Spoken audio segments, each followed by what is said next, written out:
Hello viewers, আসসালামু আলাইকুম। তো সবাই কেমন আছেন? আশা করি সবাই ভালো আছেন। তো আমরা আজকে চলে যাচ্ছি চল্লিশা, নেত্রকোনা চল্লিশা বাইপাস।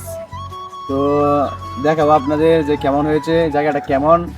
তো আমরা চল্লিশা দিয়ে রওনা হলাম। তো ইতিমধ্যে আমরা বাইক স্টার্ট দিয়ে রওনা হলাম।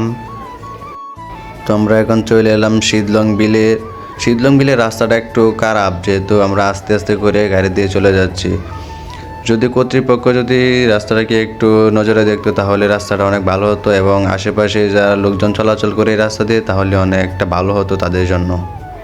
রাস্তাটা খারাপ হওয়ার কারণে কিছুদিন আগেও এখানে ব্রিজে ওঠার সময় একটি গাড়ি দুর্ঘটনা হয়েছিল। শীতলা হতে এই রাস্তাটি শ্যামগঞ্জ পর্যন্ত, এই রাস্তাটি অনেক ঝুঁকিপূর্ণ, বিশেষ করে বাইক চালকদের জন্য। রাস্তাটি রিপেয়ারের কাজ চলছিল, কোনো একটি কারণে রাস্তাটির রিপেয়ারের কাজ বন্ধ হয়ে যায় এবং মানুষের ভোগান্তির সৃষ্টি হয়। এর মধ্যে আস্তে আস্তে আমরা শ্যামগঞ্জ বাজারে এসে পৌঁছলাম এবং সামনে পুলিশ ফাঁড়ি দেখতে পাচ্ছি। হাইওয়ে রোড যেহেতু, সবাই নাম্বার প্লেট এবং হেলমেট সেফটি ইউজ করবেন যাতে কোনো প্রকার ঝামেলা না হয়, যেহেতু সামনে ফাঁড়ি আছে। এদিকে সামনে আবার পাম্প, আমরা পাম্পে চলে এসেছি তেল ভরার জন্য। যেহেতু সেদিকে যাওয়ার পথে কোনো তেল পাম্প নেই, তাই আমরা এখান থেকে তেল নিতে এসেছি। ভাই এদিকে তেল দিতেছে আর আমি একটু নিচে চেয়ে দেখলাম ট্যাঙ্কিতে তেল ঢুকছে কিনা, আবার উপরে চেয়ে দেখলাম মিটারে টাকা, তেলের পরিমাণ ঠিক আছে কিনা। আর আপনারা একটি জিনিস সবসময় অবশ্যই লক্ষ্য করবেন যে তেলের পরিমাণ এবং টাকার পরিমাণ মিটারে ঠিক আছে কিনা। এদিকে তেল নেওয়া শেষ হলে আমরা তেলের টাকা পরিশোধ করে আমরা আবার রওনা হলাম নেত্রকোনা চল্লিশা বাইপাসের দিকে। এদিকে শ্যামগঞ্জ বাজারে আসতে না আসতে শ্যামগঞ্জ জ্যাম বেজে পড়ল। এরকম জ্যাম শ্যামগঞ্জ বাজারে প্রতিনিয়তই হয়। আর এদিকে সাইড কেটে আমরা চলে যাওয়ার চেষ্টা করতেছি, কিন্তু সামনে আরও অনেক জ্যাম। যেহেতু আমরা অনেক দূরে যাব, তাই আমরা একটু সাইড কেটে কেটে ভিতরে ঢোকার চেষ্টা করতেছি, কিন্তু কি করার, সামনে আরও অনেকটা জ্যাম। আর অনেকক্ষণ দাঁড়িয়ে রইলাম সেখানে। অনেকক্ষণ জ্যামে আটকে থাকার পর আমরা চলে আসলাম শ্যামগঞ্জ বাজার পার হয়ে। এভাবে আরও কিছুক্ষণ আসার পর আমরা চলে আসলাম নারায়ণদা বাজারে।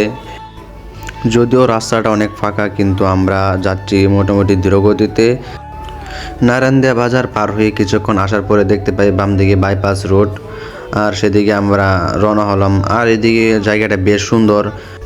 সামনে কিছুক্ষণ আসার পর দেখতে পেলাম একটি ব্রিজ। ব্রিজের কাজ যদিও সম্পূর্ণ হয়েছে, কিন্তু রাস্তার দুই পাশে যে উঠানো এবং নামার যে রাস্তাটুকু আছে সেদিকে তেমন ভালো না।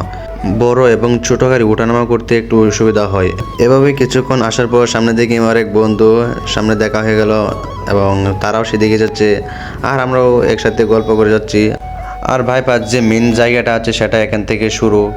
যদিও আমরা আস্তে আস্তে আসছিলাম, তবুও আমাদের খেয়াল নেই যে পেছনে একটি রেস্টুরেন্ট আমরা দেখে এসেছি, কিন্তু আমরা ভিডিও করতে ভুলে গেছি। কিন্তু সামনে আর একটি রেস্টুরেন্ট রয়েছে, সেটি হলো সন্ধ্যাতারা, যেটার কাজ এখনো চলতেছে। আর নেত্রকোনা রুটে যে প্রাইভেট কারের ড্রাইভিংগুলো শেখানো হয় তা কিন্তু এদিকে আসে, যেহেতু এখানে রাস্তাটা অনেক ফাঁকা। এই রাস্তাটা বিশেষ করে দুপুর পর্যন্ত ফাঁকা থাকে। দুপুরের পর থেকে বিশেষ করে এখানে মানুষ আস্তে আস্তে করে আসে। এবং আর এদিকে জায়গাটা অনেক বেশ সুন্দর। যখন বর্ষাকালের দিন থাকে তা কিন্তু আরও দেখতে অনেক চমৎকার দেখা যায়। আমরা যেহেতু দুপুরবেলা চলে এসেছি, তখন কিন্তু মানুষ তেমন ছিল না। আর আমরা তখন একটু সামনের থেকে একটু ঘুরতে যাচ্ছিলাম, যে বাইপাসে যে প্রধান যে জায়গাটা ছিল, এবং মানুষ যখন প্রথম এখানে আসতো তখন কিন্তু ঠিক এখানেই আসতো। যেহেতু অনেক বড় বড় রেস্টুরেন্ট রয়েছে পিছনে, তাই এদিকে মানুষ আর একটু আসে না। আর প্রথম এখানে মানুষ আসতো এবং দেখতে অনেক সুন্দর দেখা যেত। আমরা অনেকক্ষণ সময় রয়েছিলাম, কিন্তু এখানে যাওয়ার পথে সন্ধ্যা হয়ে যায়। কিন্তু আমরা যে বলছিলাম যে পেছনে একটি রেস্টুরেন্ট রয়েছে, সেটি হলো এটি। এখানে অনেক মানুষ রয়েছে যারা একটু সময় কাটানোর জন্য এসেছে, আর যারা বাইক এবং অন্যান্য গাড়ি নিয়ে এসেছে তারা এখানে কিন্তু সময় পার করছে। এবং এখানে বিভিন্ন ধরনের খাবারের ব্যবস্থা রয়েছে এবং অন্যান্য যে মুদি দোকান আছে সেগুলোও রয়েছে। আর যেহেতু রাত্র হয়ে গেছে, তাই আর এখানে দেখানোর মতো কিছু নেই, কিন্তু আমরা বাড়িতে চলে যাচ্ছি। যদি ভিডিওটি ভালো লাগে তাহলে অবশ্যই লাইক কমেন্ট শেয়ার করে জানাবেন কেমন হয়েছে।